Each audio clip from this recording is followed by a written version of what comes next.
안녕하세요. 세상에 저 같은 이유로 파혼하게 된 사람이 또 있을까 싶네요.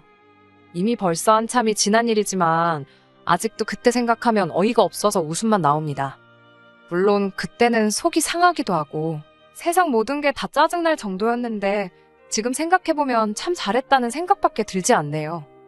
제 파혼 소식에 주변 지인들도 많이 놀랐고 그때는 저를 많이 위로해주고 그랬는데 나중에 와서 이야기해보니 제가 상심이 많이 커 보였어서 그때는 저를 위로해줬는데 사실 너무 어이가 없었기도 하고 상황만 두고 보면 제 대처도 그렇고 웃음을 참아야 했던 적이 한두 번이 아니었다고 하네요. 파혼하고 나서 한참이 지난 뒤에 찾아온 남자친구를 한 방 먹여줬거든요. 지금은 저도 다 지난 일이고 이야기해도 아무런 문제가 없기에 이렇게 사연으로 한번 적어보았어요. 결혼까지 약속한 남자친구는 제가 대학 졸업 후 취직을 포기하고 가게를 차리면서 처음 알게 되었습니다. 가게를 차리는데 이런저런 도움을 받게 되었고 그때부터 인연이 닿아서 연애를 시작하게 되었지요. 그러니 따지고 본다면 거의 대학 졸업한 후부터 6년이 넘는 시간 동안 연애를 했던 거예요. 그렇기에 결혼 이야기가 오고 가는 것까지도 꽤나 자연스러웠습니다. 오래 만난 만큼 서로의 지인들한테 서로를 소개시켜줬고 하나같이 저희들은 오래오래 행복하게 잘 살 것 같다고 이야기를 해왔어요. 저도 그 말에 그 어떤 의심도 들지 않았었고 듣던 말처럼 행복한 결혼 생활이 저희를 기다리고 있을 거라 믿었습니다. 그런데 결혼 준비를 하면서 특히 남자친구 가족들을 직접 만나게 되면서 그런 확신이 조금씩 무뎌지기 시작했어요. 중간 역할을 하려 한다기보다는 그저 자기가 복잡한 상황에 처할 것 같으면 그 자리를 아예 피해버리는 식으로 대처를 하고는 했었거든요. 그게 참 불만이었는데 그래도 그동안 쭉 보여준 유유부단한 모습에 마지막에 가서는 저도 질릴 대로 질려서 크게 한 방 먹여주고 나올 수 있었던 것 같아요. 아무튼 남자친구는 다른 건 몰라도 가족 문제에 있어서만큼은 영 자신 없는 모습을 보여줬습니다. 다른 건 모르지만 남자친구가 저한테 말하길 자기가 집안의 유일한 독자라서 가족들, 친척들 이쁨만 받으면서 자라왔다고 했어요. 연애를 길게 했지만 결혼 이야기가 오가기 시작한 건 얼마 되지 않았던지라 남자친구 가족들을 직접 만날 일은 없었어요. 특히나 남자친구 혼자 서울에 올라와 지내고 있던 상황이고 본가는 서울에서 2시간 정도 더 벗어나야 있는 지역에 있었거든요. 그렇기에 더더욱 남자친구 가족을 결혼 허락을 받으러 갈 때까지 만나본 적이 없었습니다. 결혼 허락을 받기 위해 처음 남자친구 부모님께 인사를 드리는 일도 서울에서 진행이 되었어요. 원래는 제가 차가 있어서 남자친구를 제가 데리고 그 지역까지 내려갈 계획이었거든요. 그런데 남자친구가 부모님을 이쪽으로 오시라고 할 테니 저보고 고생하지 말라고 하는 거 아니겠어요.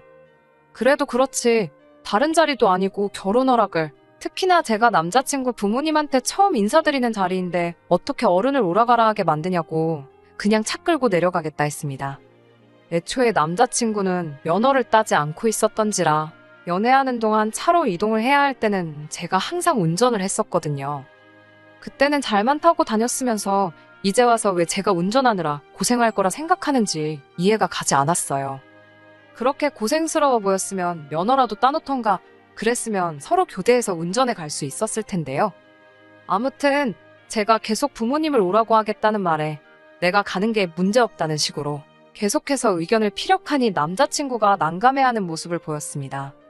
그때 이 자식이 나한테 뭔가 숨기는 게 있구나 하는 생각을 하게 되었어요. 진짜 이유가 뭐냐 물었더니 고향 내려가는데 친구들이 아내 될 사람 차 얻어 타고 온 걸 안다면 가오가 안 산다는 얼토당토하는 이유만 대고 있더라고요. 애초에 면허도 없으면서 그게 쪽팔린 줄 알았으면 진작에 면허 좀 따지 그랬냐고 하니 그냥 부모님이 오시는데 아무 문제도 없다는데 뭐하러 거기까지 가냐고 그냥 자기가 하자는 대로 하자며 고집을 피우길래 그냥 그러기로 했습니다. 저야 운전 안 하면 덜 피곤해서 좋고 시간도 아끼고 솔직히 아쉬울 건 없었으니까요. 그리고 이만큼까지 제가 직접 가겠다는 의견을 말했는데 거절한 게 남자친구 본인이니 이게 문제가 될 리도 없고 설령 문제가 된다고 한들 할 이야기가 있으니 크게 문제될 게 없다 생각했어요. 그런데 남자친구가 저를 본가까지 데려가지 않으려던 진짜 이유를 남자친구 부모님을 만나는 그날에서야 알게 되었습니다. 남자친구한테는 위로 2명의 신우가 있어요. 2사람 다 남자친구랑 나이차가 그렇게 크게 나지 않아요. 큰 누나가 3살이, 작은 누나가 1살이었어요. 두 사람 다 이미 진작에 결혼을 했고요. 저희가 한참 연애하던 중에 결혼을 했는데 결혼식을 따라간다고 했었는데 그 당시에 남자친구가 우리 누나들 만나서 좋을 거 없다고 이야기했던 게 기억이 나더라고요. 그 말을 한 게 난데없이 기억이 난 이유는 바로 남자친구 부모님한테 인사드리는 그 자리에 서울까지 신우들이 떡하니 쫓아와서 저희들을 기다리고 있었거든요. 남자친구가 누나들 얼굴을 보자마자 낯빛이 사색이 되는데 저도 뭔가 잘못된 거구나 대번에 눈치를 챌 정도였어요. 집안 독자라서 귀하게 자랐다더니 남자친구는 누나들한테 꼼짝을 못했습니다. 오히려 부모님한테 대하는 것보다 누나들 대하는 게 어려워 보였어요. 저도 남자친구 부모님한테 인사드리는 자리라고 생각했는데 이런저런 질문은 남자친구 누나들한테서나 들었지. 남자친구 부모님한테 들은 질문은 거의 없다시피였을 정도였습니다. 제가 가게를 하고 있다는 이야기를 듣더니 무슨 월 매출이 어떻고 마진은 어느 정도 가져가냐 하는 전혀 몰라도 되는 이야기까지 묻더라고요. 한 달에 제가 얼마나 버는지 집요하게 물어보길래 장사라서 그때그때 달라 정확한 금액을 알려주진 못하겠다 하고 말았어요. 그런데 제 차키를 보더니 그 정도 차를 끌면 한 달에 8,900은 버나보다 1,000은 버나보다 하면서 자기들끼리 지레짐작을 하더라고요. 차는 부모님이 사업하는데 남들한테 얕보이지 말라고 사주셨던 거기도 하고 월 수입은 들쑥날쑥하지만 평균적으로 3,400 가져가는 게 전부예요. 잘 될 때는 500 넘을 때도 있긴 하지만 그렇다고 제가 얼마 버는지는 정확히 말해주고 싶지 않아서 말을 아꼈더니 지들끼리 대답 안 해주는 거 보니까 우리들 말이 맞았네 하면서 알아서 결론을 지어버리더군요. 그냥 결혼 전에 올케들 제가 얼마나 버는지 궁금해서 그런 거라 생각하고 말았는데 나중에 자리가 끝나고 집에 돌아갈 때 너 때문에 엄마 아빠의 자기들끼리 그 먼 데서 이렇게 왔는데 그냥 보낼 거냐면서 저기 길 건너에 백화점이 있던 게 거기서 쇼핑 좀 하겠다는 거예요. 여기까지 오는데 차비가 얼마 들었는지 아느냐, 어쩌냐 저쩌냐 하면서요. 딱 봐도 제가 돈 좀 번다고 하는 것 같으니 성의를 보이라는 것처럼 보이더라고요. 부르지도 않았는데 날아 나온 건 생각도 안 하고 본전 운운하면서 내 돈 뜯어먹으려고 하는 거 보니 어이가 없었지요. 저는 그냥 무슨 말인지 하나도 못 알아들은 것처럼 저는 가게에 일 보러 나가야 하니 같이 못 갈 것 같고 남자친구가 오늘 회사도 연차를 냈으니 오랜만에 가족들하고 같이 쇼핑하면 되겠다고 말했지요. 그리고 도망치듯 그 자리를 빠져나왔습니다. 뭐 사소한 선물이라도 사서 들려보낼 수는 있지만 딱 봐도 백화점 가자고 하는 게 한두 푼으로 끝날 것 같지는 않아서 눈치 없는 척을 했는데 나름 잘 통했던 것 같아요. 남자친구 말에 누나들이 아주 이를 갈면서 화를 냈다고 하는데 그 정도면 올케나 며느리로서는 빵점이지만 반대로 따지면 똑순이 인증을 받은 거나 마찬가지잖아요. 아무튼 남자친구한테도 이러려고 안 내려가겠다고 고집을 피운 거냐 따져 물었습니다. 남자친구는 그제서야 미안하다고 그러더라고요. 자기 누나들이 유난스러운 부분이 있어서 부모님만 따로 서울로 모시려고 한 건데 이 자리까지 따라올 줄은 몰랐다고 하더군요. 오냐오냐 곱게 자랐다더니 어찌 누나들한테는 쪽도 못 쓰냐고 물었더니 남자친구가 지 누나들이 독자인 자기 때문에 희생한 것도 많고 그렇다 보니 누나들한테 미안한 것도 있고 해서 그 둘이 특히나 어렵답니다. 똥이 더러워서 피하지 무서워서 피하겠냐고 그냥 안 좋은 꼴 결혼 전부터 보여주기 싫어서 숨기려고 했다고 하더라고요. 그 부분에 있어서는 조금 실망했다고 솔직하게 남자친구한테 말했어요. 결혼 전에야 눈 가리고 아웅으로 넘어갈 수 있겠지만 결혼 후에도 신우들을 계속 피할 수는 없지 않았겠냐고요. 그럴 때는 남편 될 사람인 너가 중심 딱 잡고 중간 역할을 잘해주던가 하는 게 맞다고요. 이번 일만큼은 처음이니 그냥 넘어가겠지만 앞으로는 이 부분을 항상 염두해달라고 했어요. 특히나 가족들과 저희 문제에 있어서만큼은 결국엔 제가 남의 집 사람이나 마찬가지 아니겠냐고. 그러니 남편 될 사람인 너가 날 지켜주지 않으면 내가 너무 힘들 것 같다고 확실히 이해가 되도록 전했습니다. 남자친구는 제 말에 잘 알겠다고 하면서 미안하다 사과를 해왔고 그렇게 하겠다 대답했어요. 하지만 그 뒤로는 사실상 결혼 준비가 진행되면서도 남자친구의 가족들을 더 이상 만날 이유가 없었으니 그냥 믿음을 갖는 수 말고는 저도 다른 수가 없었지요. 양가상견례 때 남자친구 부모님을 만나긴 했지만 그때는 저희 부모님도 계셨고 예비 신우들 또한 눈치가 있는 건지 그 자리에는 따로 따라 나오지 않았고 말이지요. 양가상견례가 끝난 이후부터는 결혼 준비가 일사천리로 진행이 되었습니다. 그리고 정말 제 인생에 잊을 수 없는 그날이 찾아오고 말았네요. 결혼 준비가 한창이던 차에 남자친구가 난데없이 자기랑 같이 본가에 좀 다녀와 보자고 하는 거예요. 부모님께 첫 인사드린다고 내려가겠다 할 때만 해도 억지 부리면서 못 내려가게 하고 기어이 부모님을 서울까지 오시라 했으면서 본가에 내려가자고 드니 저게 뭔 속셈인가 어이가 없었지요. 그땐 그래놓고 왜 이제서야 본가에 내려가자고 물으니 남자친구가 하는 말이 집에 제사가 있는데 그날 친척분들이 다 모이시니 인사를 드리러 가면 어떻겠냐 묻더라고요. 양가상견례가 끝났고 결혼식 날짜까지 다 잡힌 상황이긴 했지만 딱히 남자친구 친척분들한테 인사를 드리기 위해 제가 거기까지 가야 할 이유가 있나 싶었습니다. 그리고 저 때문에 모인다면 고려라도 해볼 수 있었겠지만 애초에 모이는 이유가 집안 제사 때문이라잖아요. 세상에 어느 누가 미쳤다고 결혼하고 나서도 가기 싫은 제사를 결혼 전에 벌써부터 참석하고 싶어 하겠냐 했어요. 인사드리는 것도 결혼식 때 다 오실 분들 아니냐. 인사는 그때 드리면 되는 거고 그게 아니면 결혼식 이후에도 날이 있을 텐데 그때 가서 하겠다고 했어요. 제사 때문에 다녀와야 하면 혼자 다녀오라고요. 그랬더니 남자친구가 그제서야 또 우물쭈물 진실을 말해주더라고요. 사실 진짜 이유는 할아버지가 손주며느리 될 사람을 한번 보고 싶다고 했다는 거예요. 친척들 인사는 겸사겸사 저한테 둘러댄 이유였고요. 할아버지가 집안의 가장 어른이시기 때문에 집에서 목소리가 엄청 크시다네요. 거기에 이제 연세도 있으시다 보니 유산 상속 문제도 있고 해서 특히나 아버지들이 할아버지 눈밖에 들지 않으려고 안간힘이라대요. 자기가 독자다 보니 혜택은 제일 많을 텐데 할아버지가 아들 중에서는 자기 아버지를 제일 눈에 차지 않아 하신다고 하더라고요. 일처리도 대충 하고 마무리가 안 좋은 사람이라 못 믿었다고 독자인 자기가 아니었다면 진작에 할아버지한테는 한 푼도 못 받아가실 뻔했다고 하면서요. 그러니 이참에 가서 할아버지한테 점수도 따고 하면 아버지도 기가 살지 않겠냐면서 말입니다. 그래서 남자친구한테 미리 단단히 말해뒀어요.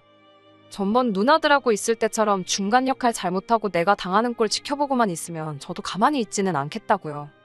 그렇게 남자친구가 이번만큼은 저를 실망시키지 않겠다는 약속을 받아내고 남자친구 본가에 내려가게 되었습니다. 충분히 예상했던 바이지만 남자친구 누나들도 이미 벌써부터 도착해서 눈에 불을 켜고 저를 어떻게든 부려먹을 계획을 하고 있더라고요. 그래도 집안 어른들 다 모여있고 한자리다 보니 제가 나서서 전부 다 할 것까진 아니지만 적당한 선에서 눈치 보면서 간단한 일거리 정도는 도울 생각이었는데 예비 신우들 두 사람을 보니 그럴 생각이 싹 달아나더라고요.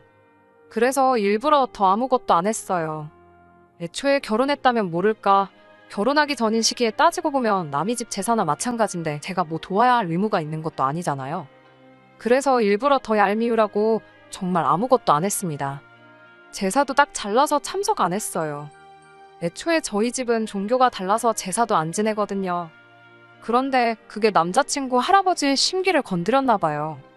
처음에는 독자인 손주며느리라고 너털웃음까지 지으며 좋아하셨는데 제사 끝나고 식사가 시작되니 헛기침만 계속 하시면서 불편한 기색을 숨기지 않으셨어요. 곧 며느리 될 사람이 제사에는 왜 참석 안 했냐 물으시길래 아직 진짜 며느리도 아닌데 조상님들도 생판 처음 보는 모르는 집 딸한테 절 받기 싫으셨을 것 아니냐고. 결혼 후에 정식으로 제가 며느리가 되면 그때부터 조상님께 인사드리고 제사도 참석하겠다고 이야기했어요. 저희 집은 제사를 안 지내느냐고 묻길래 그냥 명절 때도 친척들끼리 모여서 간단하게 기도만 드리고 가족들끼리 즐겁게 시간을 보내는 정도다 대답을 했습니다. 그러니 할아버님이 제 성씨를 두고 어디 성씨냐 물으시더군요. 제사를 안 지내는 걸로 봐서는 근본 없는 집안일 수도 있겠다며 양반 집안에 천한 걸 드릴 수 없으니 미리 알아봐야겠다고 농담하듯이 너털웃음을 지으며 묻는데 신우들이 누구한테 그 성격들을 물려받았는지 딱 알겠더라고요. 그래서 어디 성씨 무슨 파 몇 대손 학렬이라고 말씀드렸더니 할아버님이 그날 통틀어서 가장 큰 역정을 내기 시작하면서 저보고 냉큼 이 집에서 꺼지라고 소리를 치시더군요. 제사 문제로 제가 말대꾸했을 때보다 더 역정을 내는데 묻는 말에 대답한 것밖에 없었는데 왜 저러시나 싶었어요. 그런데 난데없이 몇백 년도 더 지난 조선시대의 이야기를 꺼내면서 원래 남자친구 집안이 그때 무슨 높은 벼슬까지 했던 집안이었는데 저희 조상님 중 한 분의 관계로 귀양살이를 하게 되었고 그 뒤로 집안이 높은 벼슬길에 오르지 못했다고 하면서 집안의 원수나 마찬가지라고 하더라고요. 그래서 그 이후로 당신 살아생전에 그 집 구석 사람을 며느리로 들릴 일은 없을 거라고 대노를 하시는 거예요. 불똥은 남자친구 아버지한테까지 튀어서 너는 집안의 제사를 이어갈 놈이 그런 중요한 것도 확인 안 하고 결혼을 허락한 거냐며 노발대발 하시더라고요. 그 자리에서 제가 뭐 500년도 더 지난 조선시대의 일을 가지고 선조일로 죄송하다고 해야 하나 싶었어요. 애초에 그 와중에 내 편이 돼서 중간 역할 잘해준다던 남자친구는 얼굴이 사색이 돼서 바들바들 떨고만 있지. 할아버지한테 대들고 이 결혼을 계속 진행시키려는 의지는 하나도 보이지 않더라고요. 저도 듣다 열받아서 그냥 자리 박차고 일어나서 나왔어요. 다른 건 몰라도 500년 전에 우리 선조들이 일처리 하나는 참 잘한 것 같다고. 귀향이 아니라 아주 옥살이를 시켰어야 했는데 그게 참 아쉽게 됐다고 한마디 했지요. 그리고 그 길로 차 끌고 서울로 올라와 버렸습니다. 남자친구는 그 와중에 전화해서 자기를 두고 가면 어떡하냐고 전화가 오더라고요. 그러더니 한다는 소리가 자기가 할아버지를 설득시킬 수는 없겠고 어차피 오래 연애하지 않았냐고. 오늘 내일 하시는 건 아니지만 할아버지가 나이도 있으시니 좀 더 기다려보자는 헛소리를 해대는 거예요. 오늘 소리치시는 거 보니까 앞으로 한 10년은 거뜬하실 것 같은데 내가 미쳤다고 그걸 기다리겠냐고 그냥 당장에 파혼하자고 말했어요. 남자친구는 끝까지 할아버지 뜻을 거역할 수 없다는 소리만 하고 있고 제가 아주 사람을 봐도 잘못 봤고 똥을 밟아도 제대로 밟았다는 생각밖에 들지 않더라고요. 며칠 지나고 나서 남자친구 누나 중 큰 누나한테 전화가 왔어요. 동생이 많이 상심해 있다고 하면서 예단에 자기들 받을 명품 가방 하나씩만 해주면 둘이서 힘을 합쳐서 할아버님을 설득해주겠다고 하더라고요. 끝까지 어떻게든 제 돈으로 뭐 하나라도 뜯어내려고 저러는 모습을 보니 파혼을 결심하길 참 잘했다 싶었습니다. 남자친구한테 당장에 전화해서 앞으로 내 눈앞에 띄지 말고 누나들도 쓸데없는 일로 전화만 안 오게 만들면 그냥 파혼으로 끝내주겠다고 말했어요. 아무래도 오래 연애를 해왔다 보니 둘이서 같이 알고 있는 지인들이 많았거든요. 이 황당한 사연을 들으면 그 지인들도 분명히 남자친구한테서 등을 돌릴게 뻔했고 걔 중에는 남자친구가 제 덕에 일적으로도 도움을 받는 사람이 있었기에 남자친구가 제 제안을 거절할 수가 없었습니다. 그렇게 파혼을 하게 되었어요. 솔직히 처음에는 속도 상하고 황당하기만 했는데 차차 시간이 지나니까 차라리 파혼으로 끝난 게 다행이다 싶더라고요. 할아버지가 안 계시더라도 결국 그 집 구석 누나들하고도 평생 부대끼며 살아야 하고 거기에 독자니까 그 집 구석 제사까지 제가 받아올 판이었으니 말이지요. 최대한 파혼한 거 신경 쓰지 않고 평소처럼 지내려고 노력을 했어요. 좋은 결정이라 생각하니 이겨내는데도 그렇게 긴 시간이 걸리지 않았습니다. 그리고 나서 3개월 정도가 지난 시점에 남자친구가 제 가게까지 찾아왔더라고요. 제가 왜 찾아왔냐고 내가 경고했던 거 기억나지 않느냐고 얼른 꺼지라고 쏘아붙였더니 남자친구가 이번엔 다른 일로 온 거라며 우리 이제 결혼할 수 있다고 하면서 다시 시작하고 싶다고 제 앞에 무릎을 다 꿇더라고요. 그 짧은 시간에 그렇게 정정하셨던 할아버님이 돌아가셨을 리도 없는데 왜 저렇게 나오는가 싶었습니다. 그런데 남자친구가 전해준 말 때문에 무릎 꿇고 빌고 있는 남자친구를 앞에 두고 아주 배꼽을 잡고 웃어버렸네요. 아무튼 파혼을 하게 되었고 할아버지 유산 문제로 이것저것 정리하다가 오래전부터 내려오던 족보로 좋기 몇백 년은 돼 보이던 물건을 찾았다고 하대요. 아무래도 오래된 책이다 보니 그건 따로 보관을 하고 있었고 그동안은 그냥 양장본 족보를 가지고 있었는데 오래된 만큼 역사적인 가치를 지니고 있지 않겠냐고 생각했다는 거예요. 그래서 그 책에 대한 감정을 맡겼는데 오래된 책인 만큼 사료로서의 가치를 인정받아 감정가는 후하게 나왔답니다. 그건 좋은 일인데 그 책이 알고 보니 족보는 맞는데 호적대장 같은 책이었다대요. 말인즉슨 남자친구 집안은 할아버님 말처럼 오래전에 고위관직까지 올라간 유서 깊은 양반 가문 혈통이 아니라 귀양살이 가고 나서 그 집에서 부리던 노비들 중 한 명이었다고 해요. 어찌어찌 부를 형성해서 재력으로 평민신분을 살 수 있었고 그때 자연스럽게 일하던 집안의 성씨를 물려받게 된 것 같다고 하더라대요. 그러니 말인즉슨 그 500년을 넘게 내려온 집안 싸움도 사실 전혀 상관없는 거나 마찬가지고 할아버지는 그 충격으로 알아 누우셨다고 하는 겁니다. 그리고 집안 문제가 더 이상 문제가 되지 않으니 이제 저랑 다시 결혼을 할 수 있게 되었다고. 이 기쁜 소식을 전하러 몸소재 가게까지 행차를 했던 거예요. 그런데 이걸 어쩌나. 저는 이미 결혼 생각은 커녕 파혼을 결정한 게 정말 잘한 일이라고 생각하고 있었고, 진짜 아무런 문제가 없다 하더라도 남자친구와는 다시 시작할 생각이 전혀 없었거든요. 그래서 한마디 했어요. 어디 근본도 없는 천한 놈이 나랑 결혼할 생각을 하냐고요. 우리 집이 제사만 안 지낼 뿐이지 니네 할아버지 말 맞다나 조선시대 때부터 벼슬 하던 근본 있는 집안이지 않느냐고. 어디 감히 나랑 결혼할 생각을 하냐고 했지요. 30초 줄게 내 눈앞에서 사라지지 않으면 포졸들을 불러서 곤장형을 내리겠다고. 어디 미천한 놈이 양반 앞에서 똑바로 말을 붙이냐고 으름장을 놓으며 아주 배꼽을 잡고 웃었네요. 아직도 그때 그 분해하던 남자친구 표정을 잊을 수가 없어요. 그날 남자친구 할아버지 앞에서 큰소리치고 자리 박차고 나왔을 때보다 속이 훨씬 더 후련했네요. 남자친구 딴에는 집안끼리의 문제로 비극적인 이별을 하게 된 거라 생각했나 봐요. 제가 파혼을 결정한 건 남자친구 가족들과의 문제도 컸지만 가장 결정적인 이유는 결단력 없고 중요할 때 제 편 한번 들어주지 못하는 못 믿어온 모습 때문이 가장 컸거든요. 여태까지 이 파혼의 이유가 자기한테 문제가 있는 게 아니라고 생각했던 남자친구한테 제대로 참교육을 해줬습니다. 6년을 넘은 인연의 종지부를 찍긴 했지만 말씀드렸던 것처럼 저는 이 파혼이 제 인생에서 가장 잘 내린 결정 중에 하나라고 생각해요. 아무리 집에 돈이 많으면 뭐하나요? 저희 집도 부족함이 없고 저도 제 사업하면서 잘 먹고 잘 살고 있는데 말이에요. 아마 남자친구는 할아버지 유산을 혼자 다 물려받아도 지 누나들한테 다 빼앗겼을 거예요. 평생 남의 편으로 살 남편을 믿고 사는 것보다 평생을 혼자 살더라도 제 자신을 지킬 수 있는 결정을 내렸으니 후회는 없습니다. 끝까지 들어주셔서 감사합니다. 오늘의 사연은 여기까지입니다. 구독과 좋아요, 알람 설정 부탁드리고 더 좋은 사연으로 다시 찾아뵙겠습니다. 감사합니다.